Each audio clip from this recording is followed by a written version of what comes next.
ಗುಡಿಬಂಡೆ ತಾಲೂಕಿನ ಸರ್ಕಾರಿ ಆಸ್ಪತ್ರೆಗಳ ವೈದ್ಯರು ಮತ್ತು ಆರೋಗ್ಯ ಇಲಾಖೆಯ ಸಿಬ್ಬಂದಿ ತಮ್ಮ ವಿವಿಧ ಬೇಡಿಕೆಗಳ ಈಡೇರಿಕೆಗೆ ಆಗ್ರಹಿಸಿ ಮಾರ್ಚ್ 11ರಿಂದ 15ರವರೆಗೆ ಪ್ರತಿಭಟನೆ ಹಮ್ಮಿಕೊಂಡಿದ್ದಾರೆ.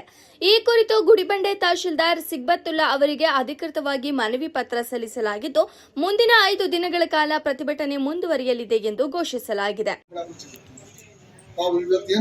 ಪ್ರತಿಭಟನೆ ಕಾರ್ಯಕ್ರಮ ಕೊಡಿದ್ದೀರಾ, ನಮ್ಮ ಅಪಾರವಾದ ಕೊಡುಗೆ 24x7 ಇರ್ತಕ್ಕಂತಹ ಇಲಾಖೆ ಅಂದರೆ ಮುಖ್ಯ ಹಿಂದೆ ಇರೋದು.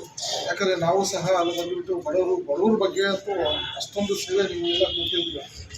ಯಾಕಂದರೆ ನಾವು ಹತ್ತಿರ್ತಕ್ಕಂತಹ ಕೋವಿಡನ್ನು ನಾವು ನೋಡಿದ್ದೀವಿ. ಸುಮಾರು ತ್ಯಾಗ ಬಲಿದಾನ ಎಲ್ಲ ನೀವು ಸೇವೆ ಅದು ಕೊಟ್ಟದ್ದು ಸಹ ಅಪಾರವಾದ ಕೊಡುಗೆ ಕೊಟ್ಟಿದ್ದಾರೆ, ಅದನ್ನು ಹೇಳಬಲ್ಲೆ. ಸೊ ಹಾಗಾಗಿ ತುಂಬ ಈ ಪರಿಸ್ಥಿತಿ ಬರಬಾರ್ದಾಗಿತ್ತು. ಆ ಹಿನ್ನೆಲೆಯಲ್ಲಿ ಹಿಂದ್ಗಡೆ ಏನಾಗಿದೆಯೋ, ಆ ಕೇಂದ್ರದಲ್ಲಿ ಏನು ತೀರ್ಮಾನ ಆಗಿದೆಯೋ ಅದೆಲ್ಲ ನಾವು ಇಲ್ಲಿ ಬಯಸಕ್ಕಾಗೋದಿಲ್ಲ. ಆದರೂ ಸಹ ತಾವು ಇವತ್ತು 12 ಬೇಡಿಕೆಗಳನ್ನು ತಾವು ಇಟ್ಟು ಮುಂದೆ ಹೋಗ್ತೀವಿ ಅಂತ ಹೇಳ್ಬಿಟ್ಟು ನಿರ್ಧಾರ ಮಾಡಿದ್ದಾರೆ. ಆನಂತರ ಮಾತನಾಡಿದ ತಾಲೂಕು ಆರೋಗ್ಯಾಧಿಕಾರಿ ಡಾಕ್ಟರ್ ಅಕ್ಷಯ್ ರವರು, ಕಳೆದ 5 ವರ್ಷಗಳಿಂದ ಇಲಾಖೆಯ ಯಾವುದೇ ನೌಕರರಿಗೆ ಅಥವಾ ಅಧಿಕಾರಿಗಳಿಗೆ ಸಮಯಕ್ಕೆ ಸರಿಯಾದ ಮುಂಬಡ್ತಿ ನೀಡಿಲ್ಲ ಎಂದು ಅಸಮಾಧಾನ ವ್ಯಕ್ತಪಡಿಸಿದರು. ಇದರಿಂದ ನಾವು ಸರ್ಕಾರಕ್ಕೆ ಒಂದು ಮನವಿ ಮಾಡಿದ್ವಿ. ಇದರಲ್ಲಿ 12 ಬೇಡಿಕೆಗಳನ್ನು ನಮ್ದು ಮೇನ್ ಆಗಿತ್ತು.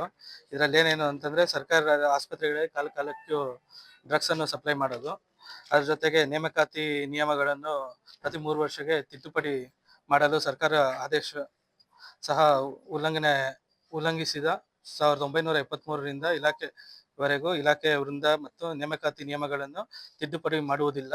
ಈ ಬಗ್ಗೆ ಶೀಘ್ರ ತಿದ್ದುಪಡಿ ಮಾಡಲು ಇದನ್ನು ಮನವಿಯನ್ನು ಕೊಟ್ಟಿದ್ವಿ.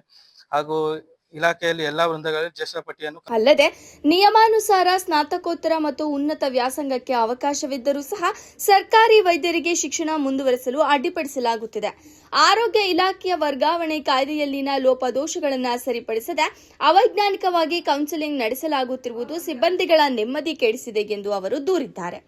ಈ ಸಂದರ್ಭದಲ್ಲಿ ಸರ್ಕಾರಿ ನೌಕರರ ಸಂಘದ ಮುಖಂಡರಾದ ಮುನಿಕೃಷ್ಣಪ್ಪ, ಮಂಜುನಾಥ್, ಆಡಳಿತ ವೈದ್ಯಾಧಿಕಾರಿ ಡಾಕ್ಟರ್ ಪ್ರದೀಪ್ ಸೇರಿದಂತೆ ಹಲವು ತಜ್ಞ ವೈದ್ಯರು ಹಾಗೂ ನರ್ಸಿಂಗ್ ಸಿಬ್ಬಂದಿ ಉಪಸ್ಥಿತರಿದ್ದರು. ವರದಿ ಮೊಹಮ್ಮದ್ ನಾಸಿರ್, ಗುಡಿಬಂಡೆ. ಈಗ 15ನೇ ತಾರೀಕುವರೆಗೂ ನಮಗೆ ನಮ್ಮ ಸಂಘದಿಂದ ಏನು ಇದೆ ಹೇಳಿದ್ದಾರೆ ಅಂತಂದ್ರೆ 15ನೇ ತಾರೀಕುವರೆಗೂ ಎಲ್ಲ ಎಮರ್ಜೆನ್ಸಿ ಕೇಸಸ್ನ ನೋಡಿ OPD ಅನ್ನ ಬಂದ್ ಮಾಡಿ ಅಂತ ಇದು ಮಾಡಿದ್ದಾರೆ.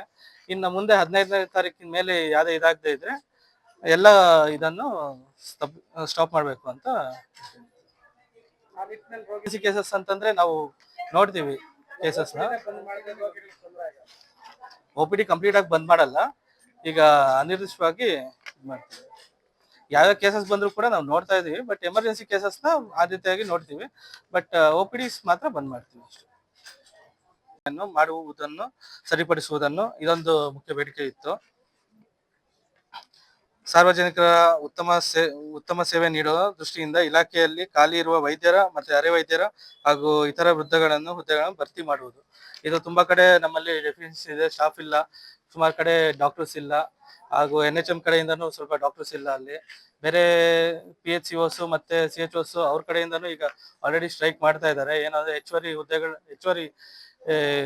ಇದನ್ನ ಕೆಲಸಗಳನ್ನ ಅವ್ರು ಮಾಡುವುದಿಲ್ಲ ಅಂತ ಅವ್ರು ಕೂಡ ಒಂದು ಮನವಿ ಪತ್ರ ಮಾಡಿ PHCOs ಅವ್ರ ಸಂಘದಿಂದ ಇದು ಮಾಡಿ ಅವ್ರು ಕೂಡ ಈಗ ಸ್ಟ್ರೈಕ್ ನಡೆಸ್ತಾ ಇದ್ದಾರೆ. ಅದನ್ನು ಕೂಡ ಅವರು ಇದು ಮಾಡಬೇಕು. ಆಮೇಲೆ ಗುತ್ತಿಗೆ ಮತ್ತು ವೈದ್ಯರ ನೌಕರರ ಹಾಗೂ NHM ಸ್ಟಾಫ್ ಅವ್ರಿಗೆ ಸೇವಾ ಭದ್ರತೆಯನ್ನು ನೀಡುವ ಇದೊಂದು ಇವಿಷ್ಟು ಪ್ರಮುಖ ಬೇಡಿಕೆಗಳು ನಾವು ಸರ್ಕಾರಕ್ಕೆ ನೀಡಿದ್ದೀವಿ. ಸೊ ನಾಳೆಯಿಂದ ನಾವು ಎಲ್ಲ ಎಮರ್ಜೆನ್ಸಿ ಕೇಸಸ್ ಅನ್ನು ನೋಡ್ತೀವಿ, ಬಟ್ OPDಗಳನ್ನ ಬಂದ್ ಮಾಡ್ತಾ ಇದ್ದಾರೆ. ನಾಳೆಯಿಂದ ಎಲ್ಲ ಸರ್ಕಾರಿ ಆಸ್ಪತ್ರೆಗಳಲ್ಲಿ ಎಲ್ಲ ವೈದ್ಯರು ಸಿಬ್ಬಂದಿ ವರ್ಗದವರು ಕಪ್ಪು ಪಟ್ಟಿ ಧರಿಸಿ ವೈದ್ಯರಿಗೆ ಪೇಷಂಟ್ಗಳಿಗೆ ಎಮರ್ಜೆನ್ಸಿ ಸರ್ವಿಸ್ ನೀಡ್ತಾ ಇದ್ದೀವಿ. ಮುಂದಿನ ದಿನಗಳಲ್ಲಿ ನಮ್ಮ ಕೇಂದ್ರ ಸಂಘ ಏನು ತೀರ್ಮಾನ ತಗೊಳುತ್ತೆ ಅದರ ಪ್ರಕಾರ ನಾವು ಕಾರ್ಯನಿರ್ವಹಿಸ್ತೀವಿ.